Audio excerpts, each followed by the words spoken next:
토트넘 호스퍼가 노팅엄 포레스트를 상대로 올 시즌 가장 실망스러운 패배 중 하나를 겪었다. 더욱 주목해야 할 것은 경기 당시의 상황이었다. 토트넘은 최근 부진한 흐름, 특히 리버풀전에서의 3-6대패 이어지며 리그 11위까지 추락한 상태였고, 반면 노팅엄 포레스트는 리그 4위에 올라 이번 시즌 깜짝 팀으로 떠오르고 있었다. 경기가 시작되기 전부터 양 팀의 승점 차와 분위기는 전문가와 팬 모두가 뚜렷하게 인지하던 사실이었다. 그러나 토트넘 팬들의 시선을 더욱 끈 장면은 시즌 내내 프리킥 측면에서 거의 소외되었던 손흥민이 마침내 직접 프리킥 기회를 부여받은 순간이었다. 이번 시즌 토트넘의 페널티 박스 근처 프리킥은 대부분 제임스 매디슨 혹은 가끔 리찰리송이 전담해왔고, 다채로운 골과 뛰어난 킥 능력을 입증해온 손흥민이 계속 배제되는 모습에 그 자신도 적잖은 답답함을 느꼈을 것이다. 전반 종료 직전 손흥민이 프리킥 지점에 섰을 때 토트넘 홈팬들은 일제히 숨을 죽였다. 노팅엄 포레스트 사령탑 역시 선수들에게 수비벽을 지시하면서도 손흥민의 킥에 긴장한 표정을 감추지 못했다.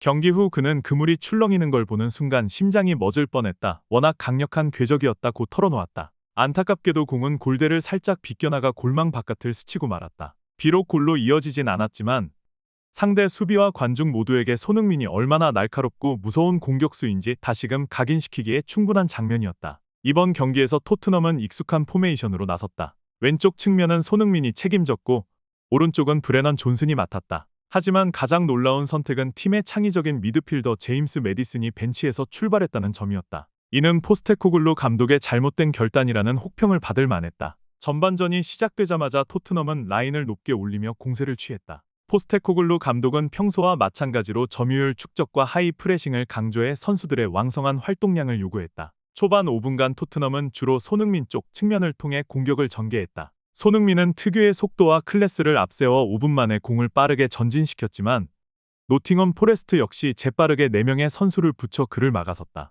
좁은 공간에서 손흥민은 어렵사리 슈팅을 만들어냈지만 긴 거리를 드리블한 탓에 슈팅 파워가 떨어져 상대 골키퍼를 위협하진 못했다. 토트넘이 골문 접근법을 찾는 데 어려움을 겪는 사이 노팅엄 포레스트는 왜 그들이 리그 4위에 올라 있는지 증명해 보였다. 오른쪽에서 공격 지원을 자주 하는 스펜스가 어이없는 볼 처리로 공을 빼앗기자 노팅엄 포레스트는 즉각 빠른 역습을 전개했다. 엘랑가는 영리한 움직임으로 페널티 박스를 파고들어 뒤늦게 수비에 가담하는 토트넘 수비진을 가볍게 따돌린 뒤 깔끔한 마무리로 골키퍼 포스터를 뚫었다. 전반 28분에 터진 이 선제골은 포스테코글루가 고집하는 하이라인 전술이 얼마나 위험할 수 있는지를 여실히 보여준 장면이었다. 선제골로 앞서 나간 노팅엄 포레스트는 이후 더욱 안정적인 수비 블록을 구축하고 역습을 노리는 전략으로 나섰다. 손흥민을 철저히 견제해 그의 영향력을 최소화했고, 토트넘이 동점골을 만들 수 있던 드문 기회는 38분 브레넌 존슨에게서 나왔다. 하지만 존슨은 지나치게 서두르거나 팀에 과시하려는 마음이 앞섰는지 불과 7m 정도밖에 안 되는 거리에서 골키퍼 정면으로 슈팅을 보내버리고 말았다.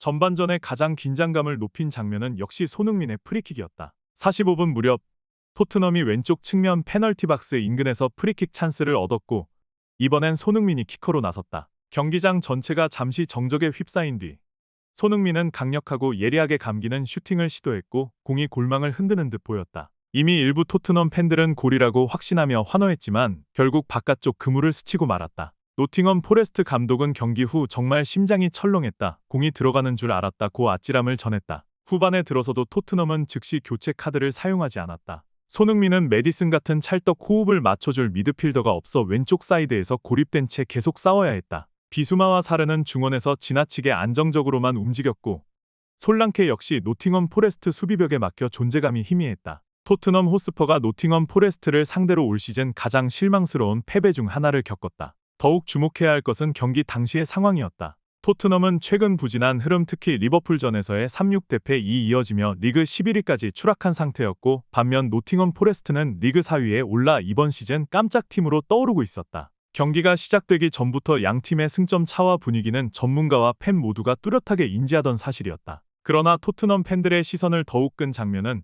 시즌 내내 프리킥 측면에서 거의 소외되었던 손흥민이 마침내 직접 프리킥 기회를 부여받은 순간이었다. 이번 시즌 토트넘의 페널티 박스 근처 프리킥은 대부분 제임스 매디슨 혹은 가끔 리찰리송이 전담해왔고, 다채로운 골과 뛰어난 킥 능력을 입증해온 손흥민이 계속 배제되는 모습에 그 자신도 적잖은 답답함을 느꼈을 것이다. 전반 종료 직전 손흥민이 프리킥 지점에 섰을 때 토트넘 홈팬들은 일제히 숨을 죽였다. 노팅엄 포레스트 사령탑 역시 선수들에게 수비벽을 지시하면서도 손흥민의 킥에 긴장한 표정을 감추지 못했다. 경기 후 그는 그물이 출렁이는 걸 보는 순간 심장이 멎을 뻔했다. 워낙 강력한 궤적이었다고 털어놓았다. 안타깝게도 공은 골대를 살짝 비껴나가 골망 바깥을 스치고 말았다. 비록 골로 이어지진 않았지만 상대 수비와 관중 모두에게 손흥민이 얼마나 날카롭고 무서운 공격수인지 다시금 각인시키기에 충분한 장면이었다. 이번 경기에서 토트넘은 익숙한 포메이션으로 나섰다. 왼쪽 측면은 손흥민이 책임졌고 오른쪽은 브레넌 존슨이 맡았다.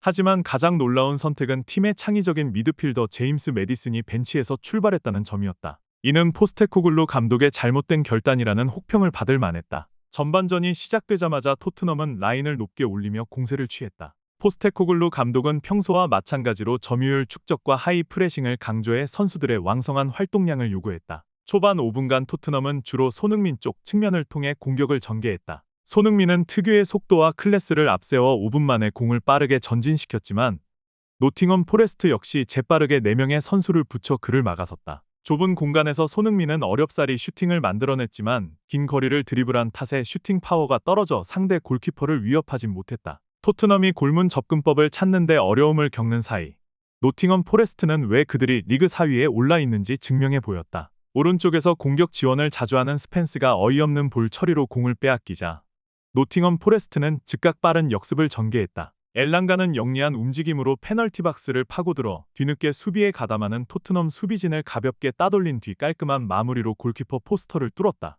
전반 28분에 터진 이 선제골은 포스테코글루가 고집하는 하이라인 전술이 얼마나 위험할 수 있는지를 여실히 보여준 장면이었다. 선제골로 앞서 나간 노팅엄 포레스트는 이후 더욱 안정적인 수비 블록을 구축하고 역습을 노리는 전략으로 나섰다. 손흥민을 철저히 견제해 그의 영향력을 최소화했고 토트넘이 동점골을 만들 수 있던 드문 기회는 38분 브레넌 존슨에게서 나왔다. 하지만 존슨은 지나치게 서두르거나 팀에 과시하려는 마음이 앞섰는지 불과 7m 정도밖에 안 되는 거리에서 골키퍼 정면으로 슈팅을 보내버리고 말았다. 전반전의 가장 긴장감을 높인 장면은 역시 손흥민의 프리킥이었다. 45분 무렵 토트넘이 왼쪽 측면 페널티 박스 인근에서 프리킥 찬스를 얻었고 이번엔 손흥민이 키커로 나섰다. 경기장 전체가 잠시 정적에 휩싸인 뒤 손흥민은 강력하고 예리하게 감기는 슈팅을 시도했고 공이 골망을 흔드는 듯 보였다. 이미 일부 토트넘 팬들은 골이라고 확신하며 환호했지만 결국 바깥쪽 그물을 스치고 말았다. 노팅엄 포레스트 감독은 경기 후 정말 심장이 철렁했다. 공이 들어가는 줄 알았다고 아찔함을 전했다.